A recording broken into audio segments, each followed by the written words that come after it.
Good afternoon, good evening. Lots of people from different places. I'm talking to you today from Dubai, so for me it's good afternoon.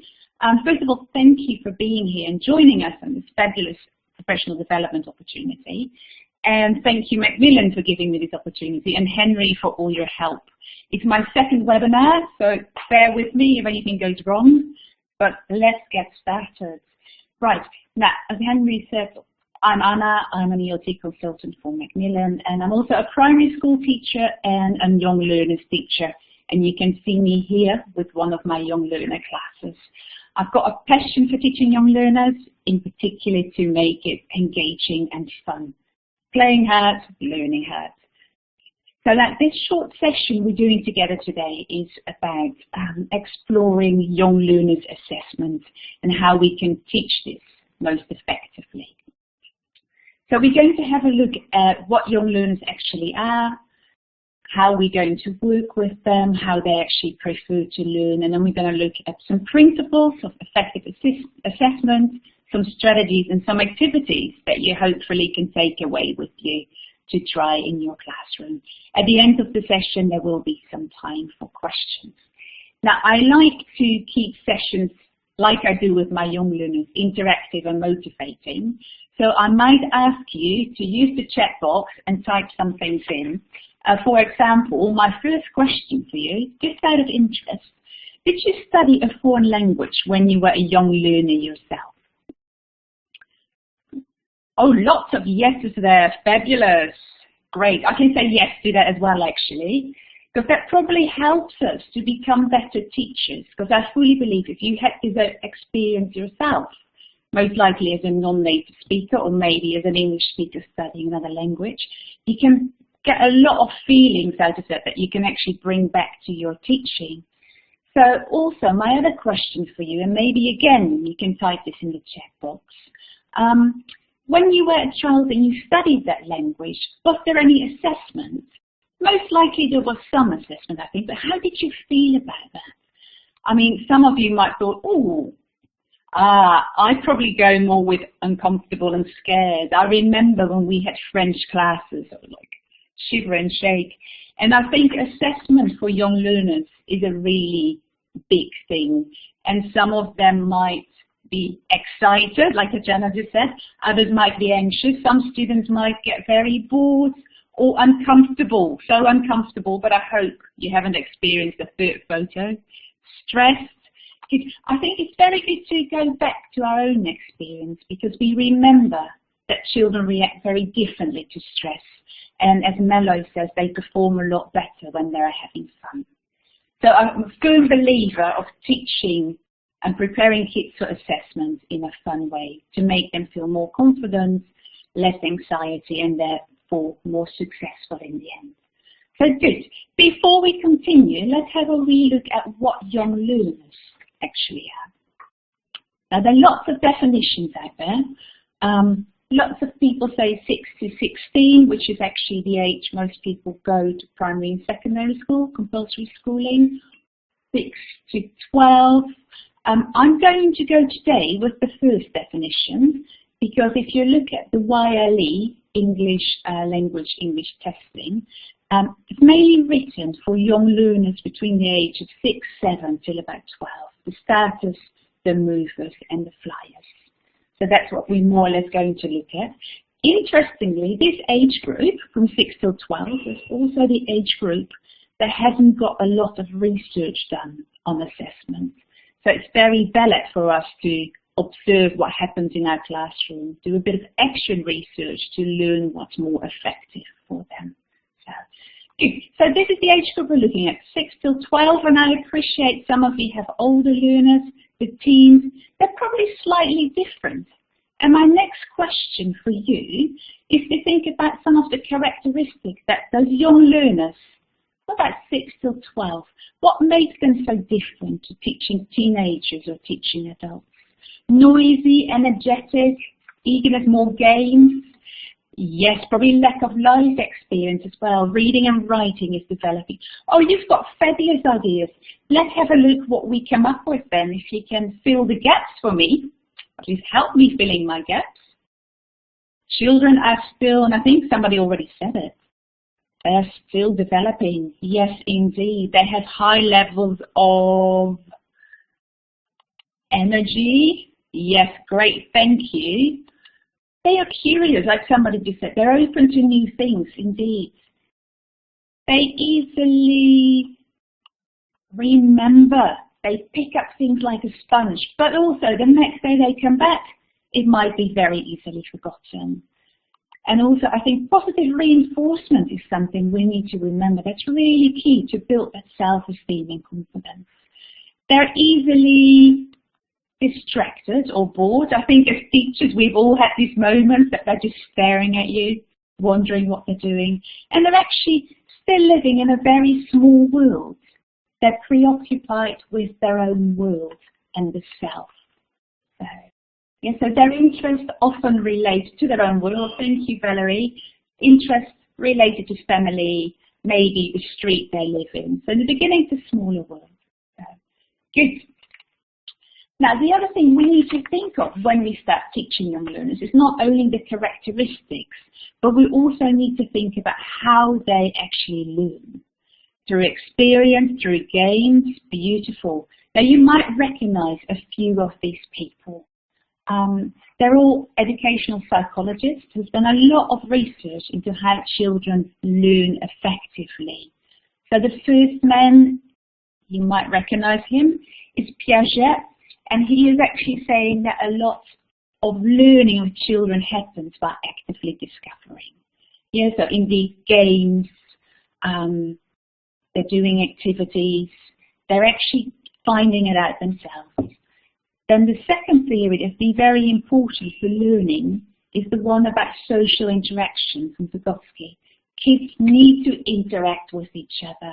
And I think when we are as we are language teachers, we can't avoid it because language is a social act. You talk, you listen, it's always in a group with people. So for us, it's really important that there's pair work, group work, and also whole class work. So, good. I see that some of you can't see the slides.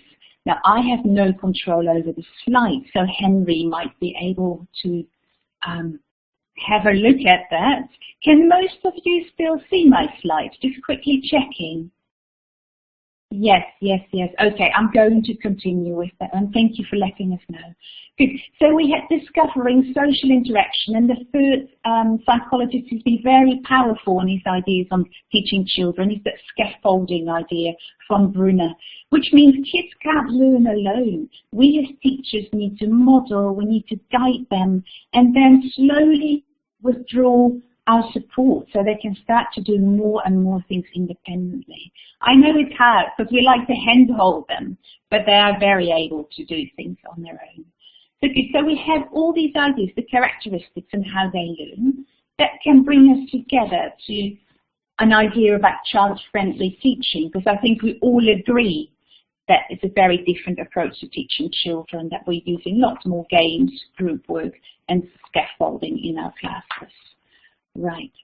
So with all that, doing that in your class, because I'm sure most of you already know those principles, there's still things happening that stops your learners from maybe doing what you want them to do. They either might be bored, or they might go completely wild, which happens to every good teacher some days. So what sort of factors could stop our students from learning in our classes? Maybe you can type that into the chat box if you have any ideas for me that you want to share with us. Yeah, so ideas that stop them from learning, indeed boredom, distraction, lack of motivation, they're shy. We've got all sorts of different learners in our class, indeed.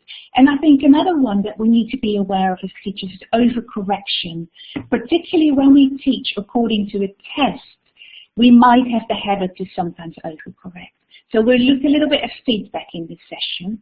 And the other one, that's a very important one, you already mentioned tiredness and attention span.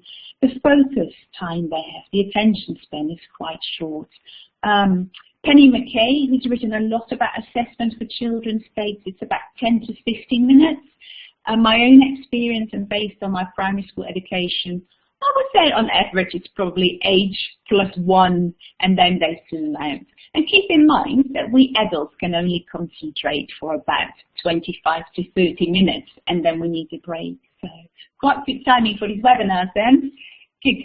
So all that together, we know a bit about the characteristics. You spoke about that. You told me a bit about how they learn or maybe how they don't learn. So there's one more thing we need to know, I think, for effective teaching of the test. We need to know exactly what the Wiley test demands from our students. So for me, it'd be very interesting to have a look at the test, what they are and why we test. Now, why we assess young learners might be different for each of you. I've got a few situations here why assessment and the Wiley tests are used a lot. Maybe you can tell me what's most common in your country, because when I look at where I teach in the UAE, Morocco, it's quite often the parents who feel that children should have an external drive for learning, so they sign the children up for the Wiley tests. Would that be the same in your countries? It'd be quite interesting to find out if it's parents. Yeah, parents are asking, aren't they? So that actually shows us that the learners maybe themselves don't have that intrinsic motivation, but it's the parents. And to show progress as well, very important one for that one. I think we can use the situation we're in as Wiley teachers to also monitor our performance. So if we see that our children in the class maybe don't progress as much in the reading and writing as we like, that would be a fabulous opportunity for us to reflect on our own teaching and see what we can do to make that better. To enhance motivation, yes, I think with the younger learners I've noticed they sometimes have no motivation other than meeting their friends and playing games in class, and the testing bit is not always what they like. Now, based on all your comments, I'm just wondering how many of you are currently teaching or have taught the Cambridge Wiley test, starters, movers or flyers. I've kept classes, starters. Even if you've never taught it, I think these principles are still very valid to have a look at. Excellent. Thank you for your comments. Wow. Starters and movers. Great. Now, if you're familiar with it, and if not, you probably find that's quite logical what the tests assess the children on. There are 3 different levels of testing, the starters, the movers and the flyers, and they all address the same skills, listening, reading and writing, and then the speaking one. Now, they can be tested in any order. It's usually up to the censor how they actually order the test themselves. So the test has 3 levels. And let's have a look at the first level. The starters test is for the younger students, 7, maybe 8. We're looking at the starters, which is a lot about their world, and a lot of things are word level. Then the next level up, which is gradually longer, but also the difficulty has gone up, is a bit more about familiar topics, sentence level. So it becomes a little bit harder, but still the can-do statements are all there, and they're building on them towards the flyers, which actually is longer again, text level, and has a much broader context, because at that stage lots of the learners, probably about 11, 12 when they take the test, so the conceptual development has gone up as well. So it's actually meeting their different levels, and it's all based on the can-do statements. So that's more or less how the tests are built up if you're not familiar with them. Now, looking at the Wiley tests, I think it's very important for us to see how child-friendly they are, because they actually have child-friendly tasks, and I'll take you through a few of them so you become familiar if you're not. It's varied as well. There's lots of learning by doing, and there's lots of visuals. So indeed, various levels of challenge within the test as well. The reading and writing, for example, has 3 or 4 parts. Now, if you're familiar with it, you can probably also understand the worrying side of testing, because it doesn't really matter if the test is fabulous and if the materials are beautiful. It's a very stressful situation, as some of us actually said. We're quite scared because it requires a lot of concentration. There's time pressure for the students, and also they're working alone, which is not maybe meeting exactly the characteristics of our young learners. So our role as a teacher is to prepare students for this test condition so they can do as well as possible. Yeah. So when we think back to our own learning experience as a young learner and maybe the testing experience, what helped you to do well in assessment? I've just given you several reasons, but there might be something else. Yeah, was it the homework you did or the practice? Was it vocabulary list? Or maybe it was something else that helped you doing well, that you felt comfortable in the class, praise from the teachers. Yeah, confidence, I think, is a very big thing for young learners. Lovely, all together, feeling good. Confidence, yes. Now, the feeling good one, I think, is exactly something that we teachers need to be aware of. How can you make a child feel good about a test? And Cameron, who's very knowledgeable about teaching young learners, speaks indeed about making young learners familiar with what they're doing. If they know what to expect, that takes away a lot of their anxiety and their worries. And of course, also for us, giving them that respect that we care and that we're there to support them. But most important is that we actually familiarize students with the situation they're going to go into later on to make them more confident. So, good. So in a way, you could probably say that our role is to bridge the gap between the teaching we do in a very child-centered way and the testing they are going to take. Yeah. Now, ideally, of course, assessment is always based on what you teach. When we look at the YLE test, the tests are set. So in a way, we need to bridge towards the test without testing students the whole time in our classroom. So we have to make sure that students become aware of what to do in a child-friendly way. So one of the principles of effective assessment is that we make our students test-wise. Yeah, a way of doing that could be by sharing the learning objectives and also looking at success criteria. Then it's very important that we teach them how things work, strategies for attacking questions in the exam, and also finding out how they think and their misconceptions so we can actually help them do the right thing. And of course, to provide specific feedback. Yeah. Now I know for this, it's very important that we teachers are really up to date with what's happening in the test. So us being prepared is probably key to all of this. That's why I'm so happy that so many of you are joining this session. So, good. So our role is to bridge that gap. Yeah. Now I'm going to take you through some activities, and this is a series from Macmillan Status Movers and Flyers with skills, with lots of the activities in it, and also a book and practice tests, and there is also a teacher's book with it. So that's really helping students getting ready for the test in a fun way, focusing on the skills, less on the test in that way. So let's have a look then. Making students test-wise. They need to know what they are learning. So quite often I use materials that are very similar to the YL testing materials. I model what we need to do. Together we reflect in class and what did we do? Draw in the lines. Okay, what did we learn? How did I know you were successful doing it?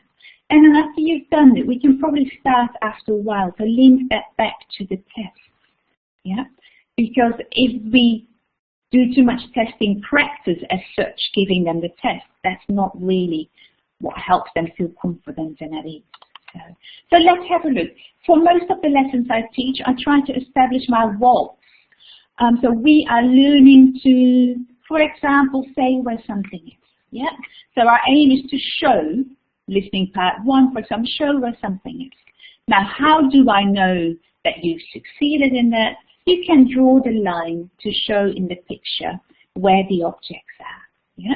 So students have very clear expectations of what they are going to do, but also how we can see that they did it well. So can-do statements you can make out of the success criteria. So at the end of the lesson, you can go back to that and check it with your learners. So let's have a look at this. You might recognize these pictures. Cut a few bits off. So it actually comes from listening part 1 for the starters, movers and the flyers. Yeah. So quite often when I use materials, I might not use the whole test material, but I do use the visuals because I think they're beautiful, colourful, and students really seem to enjoy them. So this activity I have called Can You Remember? Now I'm not going to use it as a listening task as such, but I want them to develop their speaking and writing skills before we might do that little bit of listening with drawing their lines. So one way of doing that is to show the image on an overhead projector or maybe just up in class, or if you have an electronic whiteboard. I showed about 30 seconds, 45 seconds. I pair my students up and I ask them to talk together and say, what did you see? So they have a chat together about it. There's language going, vocabulary, even some grammar structures, and then we can check as a whole class, bringing the picture back up again. Now, if you feel this is a bit too simple, I want to challenge them all, you can adapt stage 3, because you can very easily give them a list with beginning letters, D from duck, T from tree, or we can ask the students questions. What was in the tree? Where was the duck sitting? You can give true and false statements, or you can get students to make sentences about what they saw. So again, gradually more difficult, but it means that you use familiar material before they go into do the listening test. So they had a good think themselves about it, because that's what they need to do before they do the test anyway, to mentally prepare. So, good.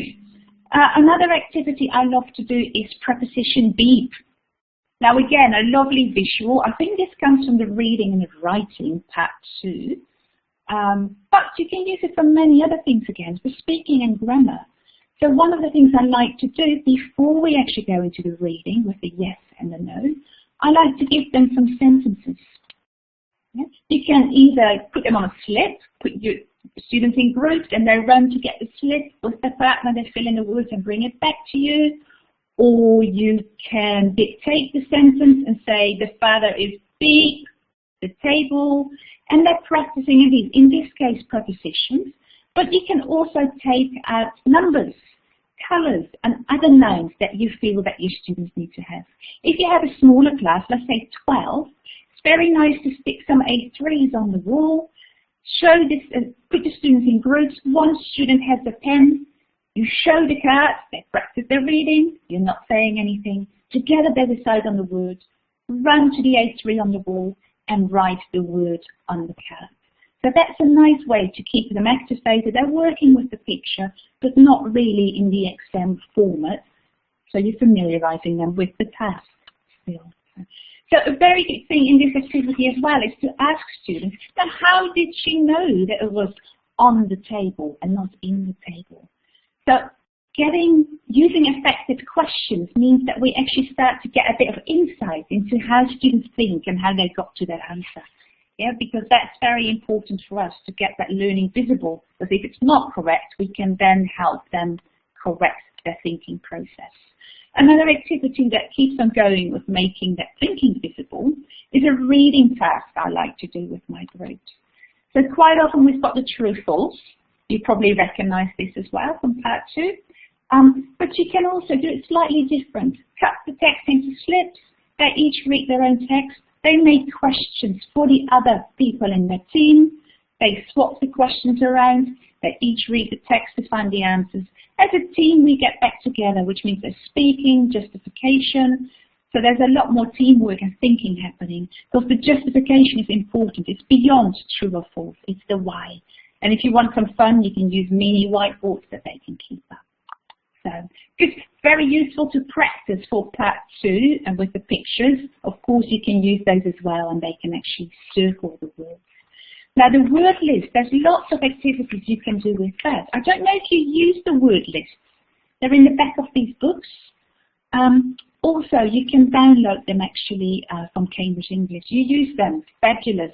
Now, I like to use the word list as well, but often, again, in a visual way. So I try to make statements familiar to what they get to do in the test. You can actually pick any visual and depends on your own focus what you want to do. Yeah, so they can make their own words, they can do an anagram, they can even write their own sentences, and you can even say, I want an adjective in there, I want the colour in there, I want the number in there. So vocabulary building, important for all bits of the test, as you can see, and it works on spelling as well. A speaking activity I really like to do with my flyers who've got their mobile phones is that they create their own materials. So student-generated materials, they seem to love it. Take a picture, another one. We bring the pictures to class and they contrast it. We talk about it in that way. If you want them to do some homework for you in a fun way, get them to take 4 or 5 pictures, 4 for the movers, 5 for the flyers, because that's actually resembling the speaking task.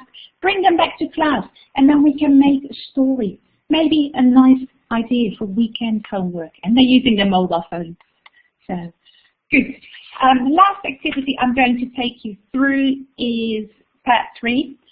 And I find this is very challenging for students because there's one they don't need.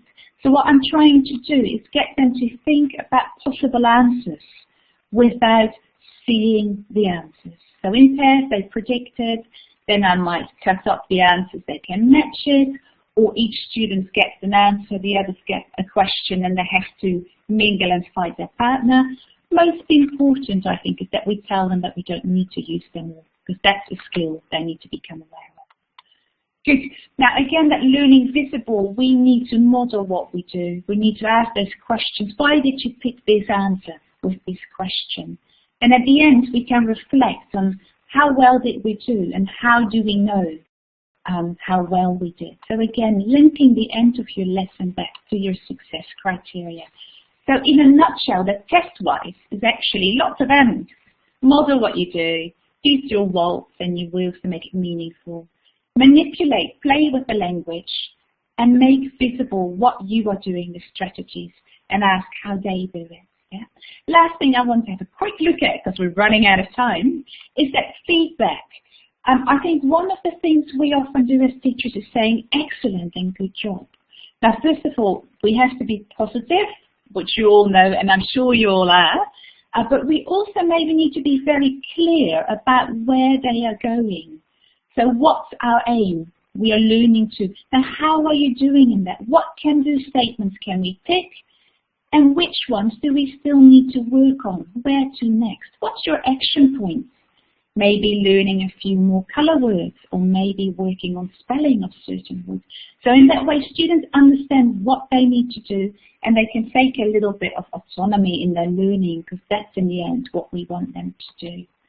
So good. Your role as being the super teachers you all are is to, of course, be positive towards their learning and help them develop their skills and their learning strategies.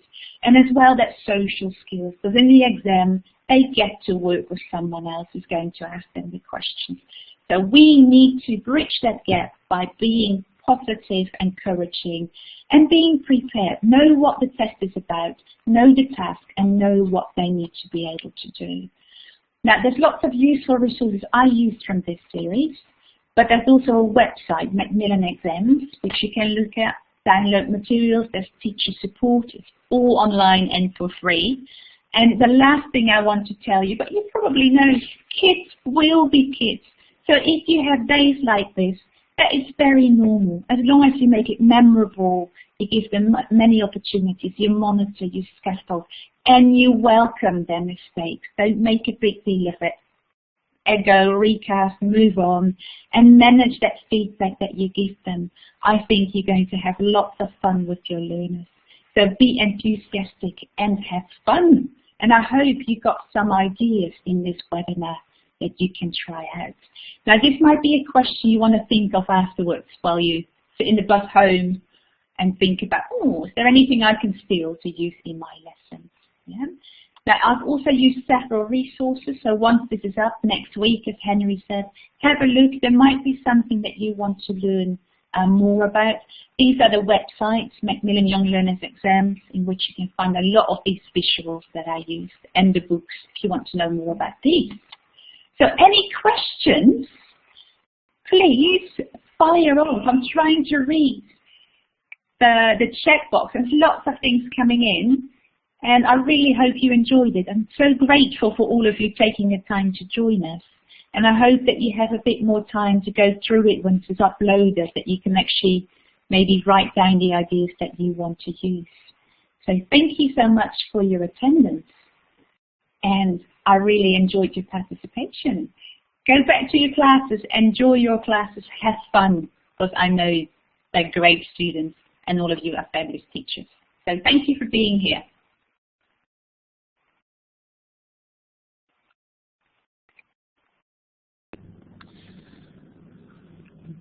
Thanks, Anna. Brilliant job.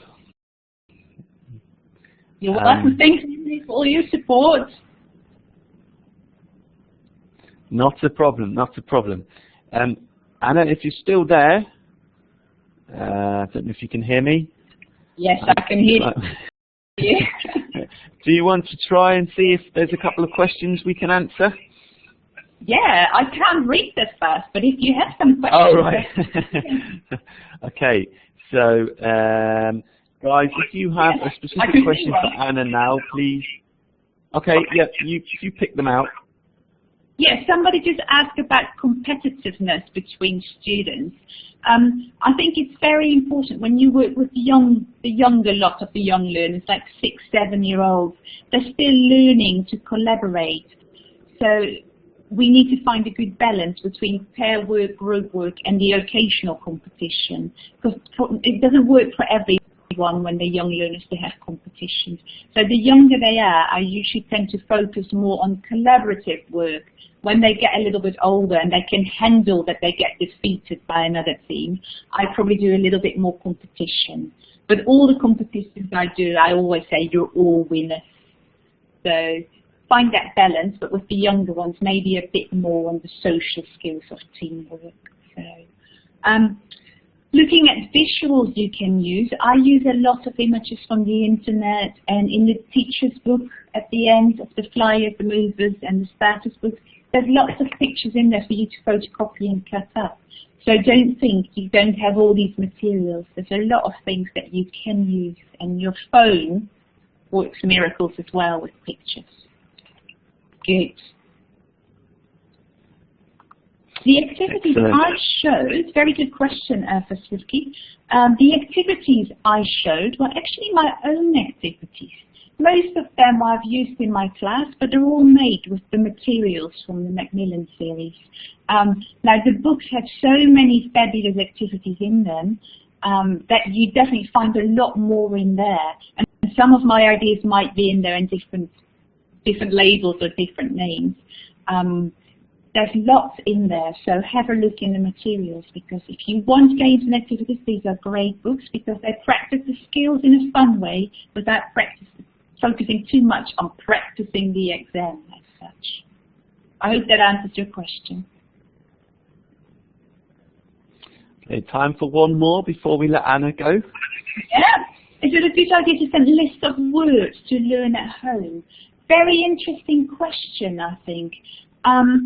I would say what I like to do is not a whole list. I might pick out every Thursday, because in Dubai that's Friday, we pick out, for example, 10 words my students would like to learn.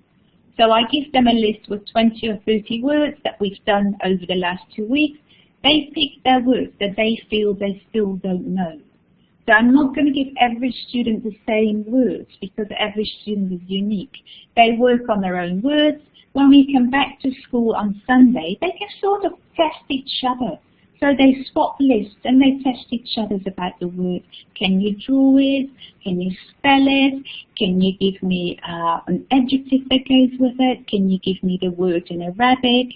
So yes, word lists are great, but I would be aware of just giving them the whole list. It's not manageable.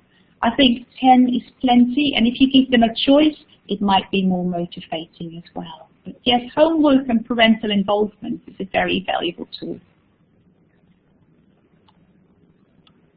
Good, you're welcome, Nu. Okay. Thanks, Anna. That's great. Thank you for sticking around to answer those questions too. I'm sorry we didn't get to everyone's question, but I'm sure Anna would be happy if we could forward on a few of the ones that we haven't been able to yes. today. Feel free. Yeah, if that's okay. Brilliant. Thank you. So Anna, I can let you go now. brilliant job.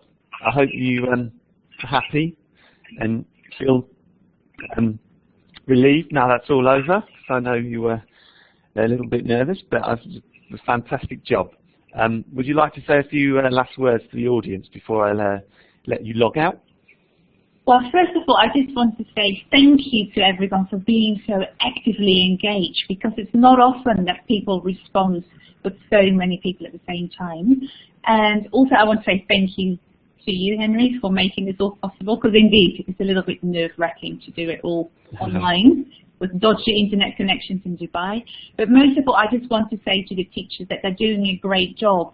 And if you have those moments that you think, oh, I'm not doing it well enough, the scores are too low, just remember you're doing a great job. As long as you do your best, you don't need to be perfect. And keep doing what you're doing.